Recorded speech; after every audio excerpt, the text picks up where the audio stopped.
Picture this: a crowded, glittering Michelin star restaurant.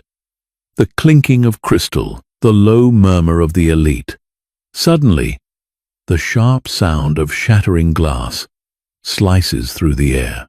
A wealthy, arrogant heiress stands over a trembling waitress, demanding the unthinkable that she get on her knees and beg for forgiveness over a spilled drop of wine. The room freezes, too terrified of the heiress's powerful family to intervene.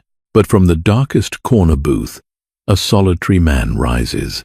He isn't just a patron. He is Vincenzo De Luca, the city's most feared mafia boss. And his next move will shock everyone. The air inside L'Etoile d'Or was heavy with the scent of white truffles, seared wagyu, and the unspoken arrogance of New York's most elite circles. Chandeliers, crafted from hundreds of hand-cut bohemian crystals, hung from the vaulted ceilings like frozen waterfalls, casting a warm, golden glow over the dining room. To the patrons, this restaurant was a playground, a place to see and be seen, to close million-dollar deals over $1,000 bottles of Bordeaux. But to 22-year-old Isabella Rossi, the restaurant was a battlefield. Isabella stood near the swinging doors of the kitchen, her feet screaming in agony inside her cheap black orthopedic shoes. She had been on her feet for 11 hours. Her apron, though impeccably ironed, was frayed at the edges, a stark contrast to the designer gowns and bespoke Italian suits that filled the room. Isabella wasn't here for the glamour. She was here for the tips. Back in a cramped Queens apartment, her mother was relying on an oxygen tank, and the medical bills were piling up faster than Isabella could breathe. Every shift was a desperate fight for survival. A delicate dance of balancing heavy trays and swallowing her pride. She smoothed a stray lock of dark hair behind her ear and took a deep breath, scanning her section. Table 4 was empty, save for one man, Vincenzo De Luca. Even the air seemed to shift when Vincenzo was in the room. He was a man spoken about in hushed, terrified whispers by the kitchen staff.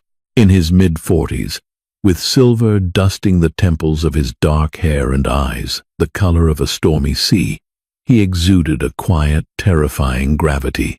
He didn't wear flashy jewelry or raise his voice. He didn't need to. As the head of the De Luca family, a syndicate attempting to transition from the bloody underworld of the past into the cutthroat corporate world of the present, his power was absolute. He came to L'Etoile d'Or every Tuesday, sat in the corner booth facing the door, ordered a rare ribeye, and drank black coffee. Isabella was one of the few servers who wasn't paralyzed by fear when waiting on him. She treated him not as a monster, but as a man who simply wanted his coffee hot and his steak right. Vincenzo, a man who survived by reading people, noticed this. He noticed the dark circles under her eyes, the slight tremor in her exhausted hands, and the fierce, unbroken dignity with which she carried herself. Table 7 needs attention. Rossi, snapped Julian, the floor manager. Julian was a man whose spine was made of pure sycophancy, bowing to the rich and stepping on the working class. The Sterling party has arrived. Do not mess this up. Richard Sterling practically owns the real estate this building sits on. Isabella nodded, grabbing a fresh silver tray. She didn't know it yet, but Table 7 was about to change the trajectory of her entire life. She approached the table, pasting on a practiced, polite smile. Seated at the center was Victoria Sterling, a 23-year-old socialite who wore her wealth like a weapon. Clad in a pristine white silk Valentino dress, Victoria was already complaining about the lighting to her two sycophantic friends. "Good evening, ladies," Isabella said softly. "May I start you off with some sparkling water? Or perhaps, did I ask you to speak?" Victoria interrupted, not even bothering to look up from her phone. She waved a manicured hand dismissively. "Bring us the 09 Chateau Margaux, and bring some bread, not the hard, crusty kind, the soft brioche." "Move." Isabella bit the inside of her cheek, tasting copper. Right away, miss." As Isabella walked away, she caught the eye of Vincenzo De Luca across the room. He was holding his espresso cup, his gaze fixed on table 7. His face was a mask of stone, but his eyes were calculating. He had recognized Victoria Sterling. He also recognized the cruelty in her voice, a cruelty born of unearned privilege.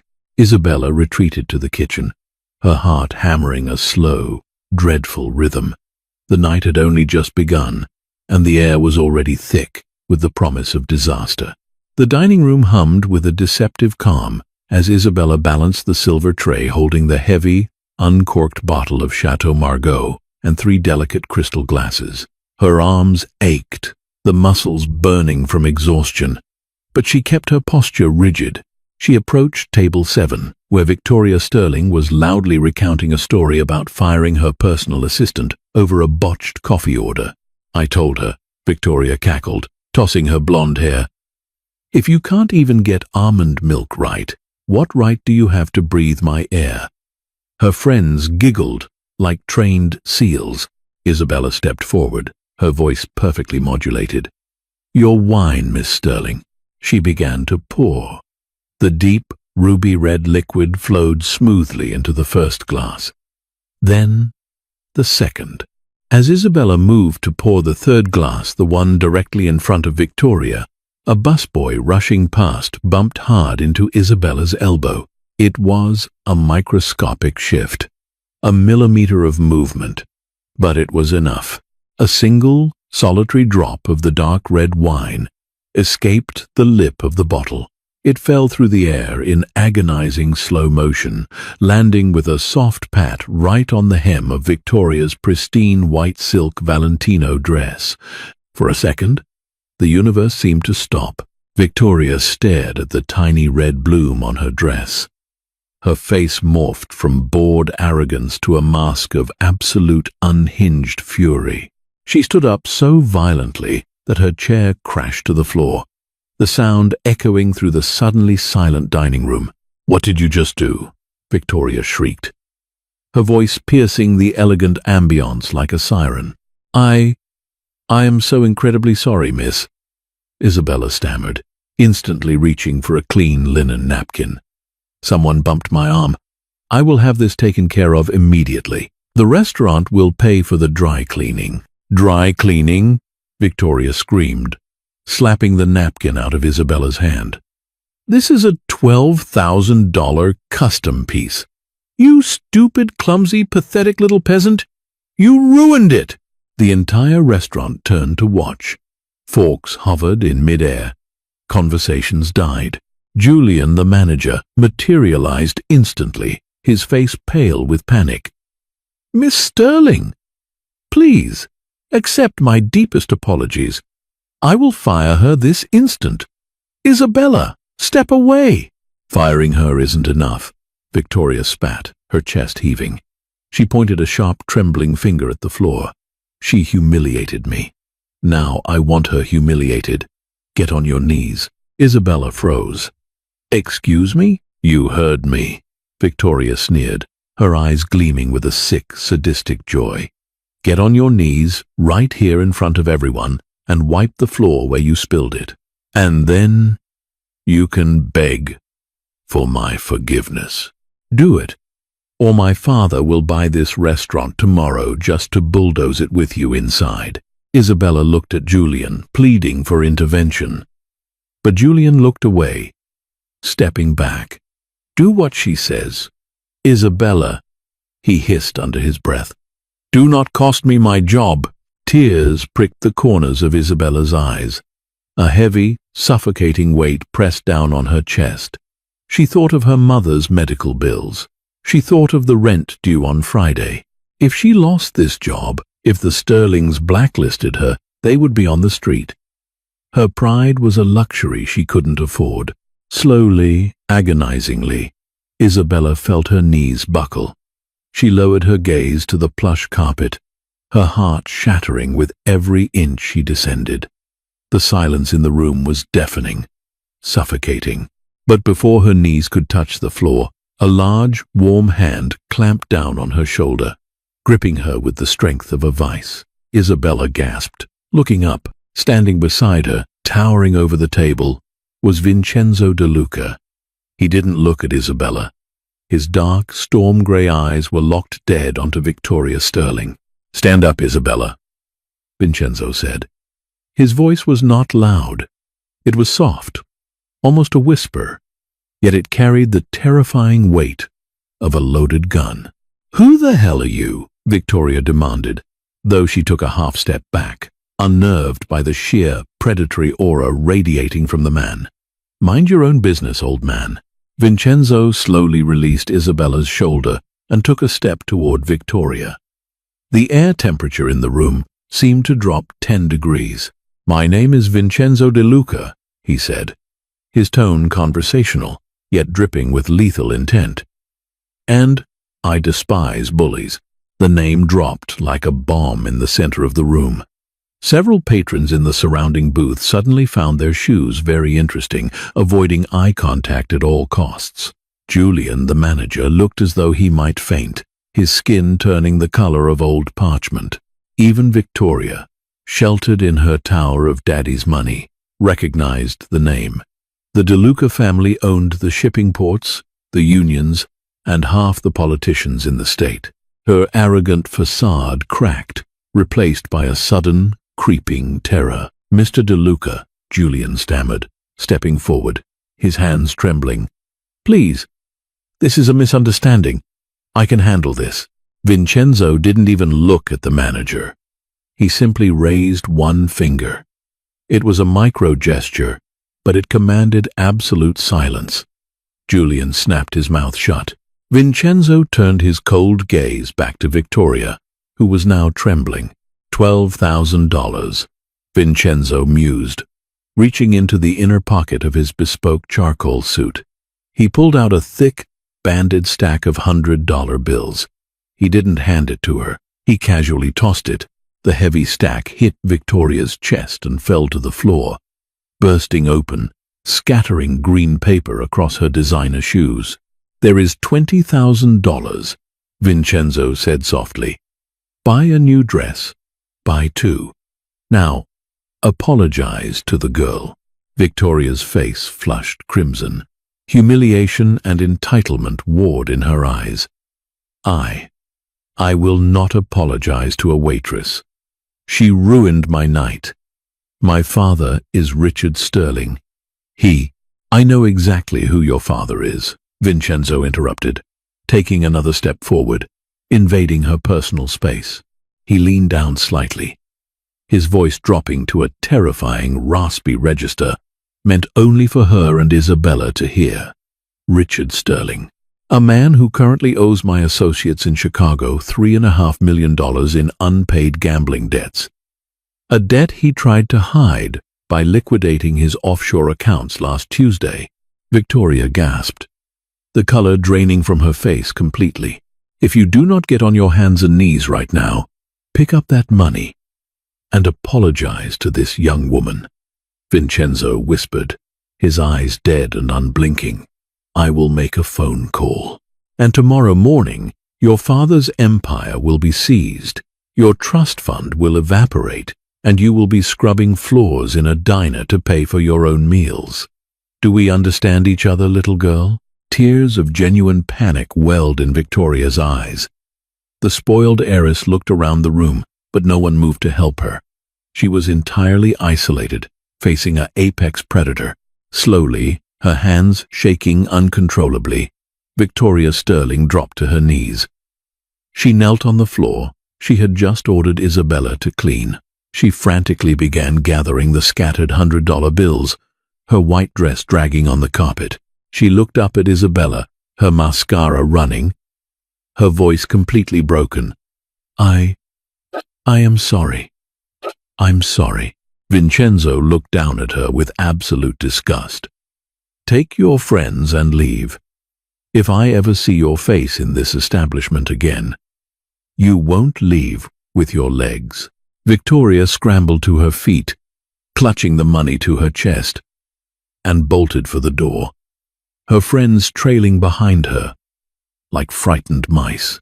The restaurant remained dead silent. Vincenzo turned to Isabella.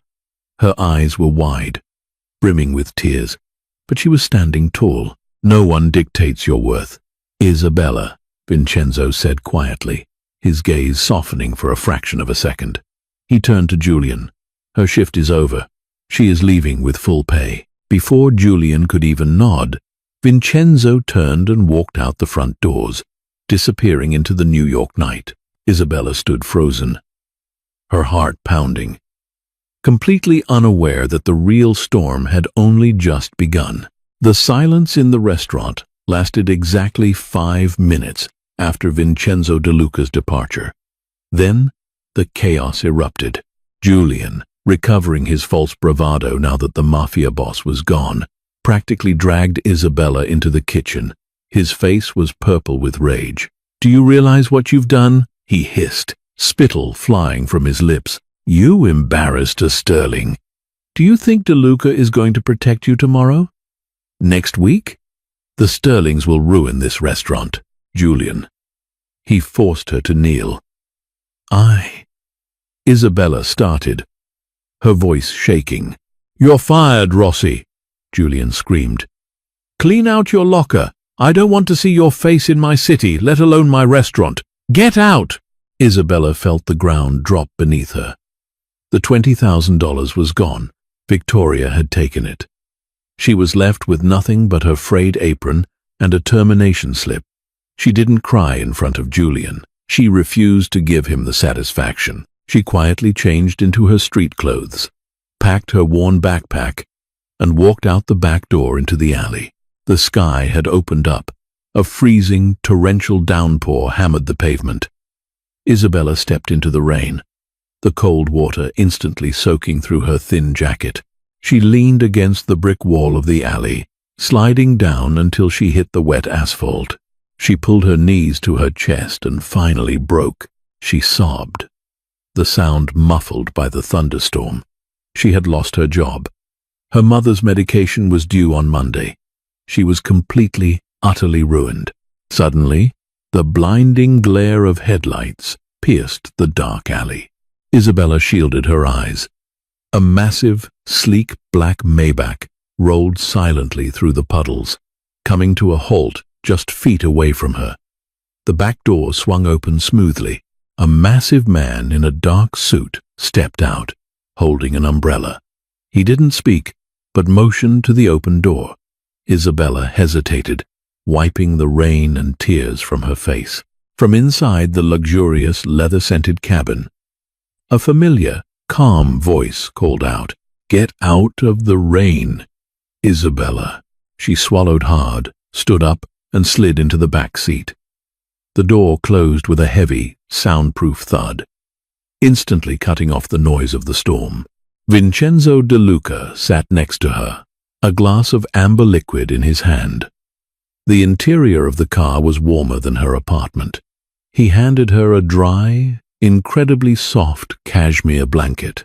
"He fired you," Vincenzo stated. "It wasn't a question." "Yes," Isabella whispered, wrapping the blanket around her shivering shoulders. "Because of you." "No," Vincenzo corrected gently. "Because he is a coward. Cowards always punish the innocent to appease the powerful." He took a sip of his drink. "I know about your mother, Isabella. I know about the hospital bills. I know you're 3 credits shy of a finance degree you had to abandon to wash dishes." Isabella turned to him, her eyes flashing with sudden defensiveness. "You investigated me? Why? To use me?" "I have nothing you want, Mr. De Luca. I'm just a waitress." "You were a waitress," Vincenzo corrected. "And I didn't investigate you to exploit you. I investigated you because when that spoiled brat ordered you to your knees, I saw the look in your eyes. You weren't broken. You were calculating. You were enduring. I built my empire with men who knew how to shoot, but I am trying to build a legacy with people who know how to think." He set his glass down and looked at her directly. "My family is transitioning. We are moving into legitimate corporate acquisitions. Real estate, banking, The old ways are dying, and I need sharp, uncorrupted minds to help me navigate the new battlefield. I don't need yes men. I need someone who knows what it means to fight for survival." He pulled a thick, cream-colored envelope from his jacket and handed it to her. "Inside is a check that will cover your mother's care for the next 5 years and the tuition to finish your degree. Tomorrow morning at 8 a.m., my driver will pick you up. You will begin as my personal executive assistant at DeLuca Holdings. You will learn the corporate world. You will be my eyes and ears." Isabella stared at the envelope, her mind spinning. "Why are you doing this? What do you expect in return?" Vincenzo looked out the rain-slicked window, his expression unreadable. "Loyalty. Isabella. In my world, money is cheap. Trust is the only currency that matters. You can take the check and walk away, and I will never bother you again. Or you can show up tomorrow and learn how to run a city." He didn't wait for her answer. The car pulled up to her dilapidated apartment building. Isabella stepped out, clutching the envelope to her chest. As the Maybach pulled away, fading into the stormy night, Isabella Rossi knew her life as a victim was over. Time did not heal Isabella. It forged her. 3 years passed. The terrified girl in the frayed apron was gone, replaced by a formidable, fiercely intelligent woman who commanded boardrooms with a mere glance. At 26, Isabella Rossi was the vice president of acquisitions at DeLuca Holdings. She wore tailored Saint Laurent suits, her dark hair pulled into a sharp, uncompromising bun. She had finished her degree at the top of her class, but her real education came from sitting at the right hand of Vincenzo DeLuca. Vincenzo taught her the art of the silent threat, the power of leverage, and the intricate chess game of high finance. They had formed a bond built on absolute, unshakable trust. He was the sword. She was the shield. Together, they had successfully legitimized 80% of the DeLuca empire, washing the blood from the money through brilliant investments. But the past always demands a toll. It was a Tuesday afternoon when the crisis hit. Isabella was in her glass-walled office overlooking Manhattan when Vincenzo walked in, his jaw set in a tight, furious line. He tossed a thick, legal dossier onto her desk. "Richard Sterling," Vincenzo growled, pacing the floor. "He's making a play." Isabella opened the file, her eyes scanning the documents rapidly. The Sterling family had never forgotten the humiliation Vincenzo inflicted upon them. Richard Sterling had spent the last 3 years quietly buying up the debt of DeLuca Holdings shell companies. Now, he was launching a hostile takeover, aided by a corrupt federal prosecutor in his pocket. He's using a shell corporation in the Caymans to mask the buyout, Isabella said, her mind racing, calculating the variables. If he calls in these loans simultaneously, we won't have the liquidity to cover. He'll seize our legitimate assets. He wants to force you back into the streets. He wants a war, Vincenzo said softly, cracking his knuckles. If he wants the old DeLuca, I will give him the old DeLuca. I'll have my men pay him a visit tonight. No, Isabella said sharply. She stood up, meeting the mafia boss's furious gaze without flinching. 3 years ago, she would have cowered. Now, she was his equal. No violence, Vincenzo. If you kill him, the feds will seize everything anyway. We beat him in the light, not the dark. Vincenzo stopped pacing. How? Sterling is sloppy, Isabella said, a dangerous smile touching her lips. He's a man born into wealth. He's never had to cover his tracks properly because he thinks he's untouchable. You told me 3 years ago he had $3 million in gambling debts. How did he pay it off? He didn't, Vincenzo replied. He restructured it through a loan shark in Macau. Exactly. Isabella's fingers flew across her keyboard, which means he transferred funds internationally without declaring it to the IRS.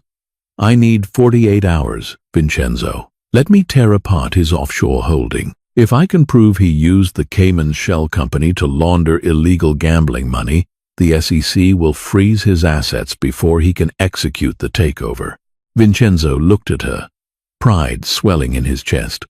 The frightened waitress was gone. In her place stood a queen of industry. You have 48 hours, Isabella. Bury him.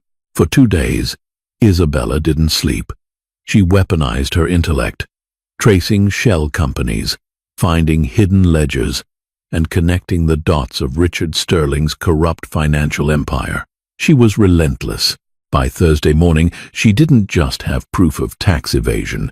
She had irrefutable evidence of a massive embezzlement scheme Sterling had used to defraud his own investors.